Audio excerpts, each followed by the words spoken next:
Hi everyone, this is Matt Kerfman here with Richmond Brothers in January of the new year 2015 with Matt's Minutes for the month. We're trying to put these videos out maybe once a month, and if we have a topic that comes up in between, we'll certainly do a short video for something more of a current event sort of item. But I wanted to just touch base on winding down the year 2014, starting into the year 2015, and let you know what we are thinking here at Richmond Brothers. First of all, if you look at the end of 2014, the broad markets, the Dow Jones, the S&P 500, the NASDAQ, for example, indexes that everyone watches, did end positive for the year like we had thought.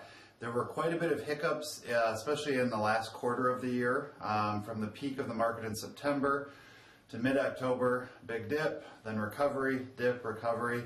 For the year, the market ended positive. I think as we head into 2015, we're off to a little bit of a shaky start. We're having certainly some down days in the market, mostly caused by, I think, uncertainty with oil and the global impact on low oil prices. So I'll talk on that in a minute.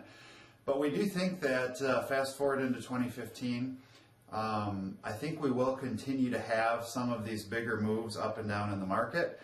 I think when it all shakes out by the end of the year, our thought here at Richmond Brothers is we still should have some positive movement in the market.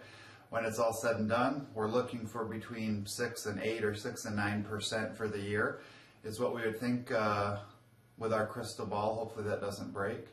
What we're trying to do is as we look at our top 10 holdings, our core holdings for our clients, especially when those are individual stocks, is we're looking for companies that we think can grow their earnings whether or not the market is going up, down, or sideways, and ultimately we think that will translate into better stock prices and growth. So we are pretty excited about some of our core holdings in your portfolios as we look out over the next 12, 24, and 36 months. And I do think the broad market will seesaw a bit, but hopefully we have some holdings that push through all of that volatility. Talking about oil, it's both a blessing and a curse. Oil has dropped from June of 2014, of over $100 a barrel to less than $50 a barrel. So to you and I as consumers, that's the blessing. I don't know if any of you have noticed, but we spend a lot less at the pump when we're filling up our cars every month.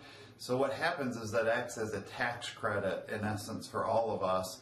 We have more disposable income, and disposable income and consumer spending is what drives most of the economic growth in this country. We still think the U.S. is in good footings as far as gross domestic product, consumer goods, low unemployment rate, businesses with cash on hand, that sort of thing. So we think fundamentals are still strong in the U.S. They're getting questionable overseas and abroad. Countries like Russia, for example, very heavily dependent on the price of oil. Europe is still an issue that we think will be a red flag in 2015 and something we definitely want to pay attention to. So as we kind of get into the first quarter, we're looking to see, does oil find a bottom? Does it ultimately turn around? Globally, oil needs to be between about $70 and $80 for supply to meet demand. So sitting at $50 a barrel is probably not sustainable. The question is, does that turn around in the next half year, or does it take a little bit longer for that to work, for us globally to work through the excess supply of oil? So we'll keep an eye on everything. We'll keep you updated through notes and emails and possibly video updates. We thank you for your business and thank you for the confidence and trust that you have in Richmond Brothers, and we appreciate having the opportunity to serve you. Thanks so much, and make it a great day.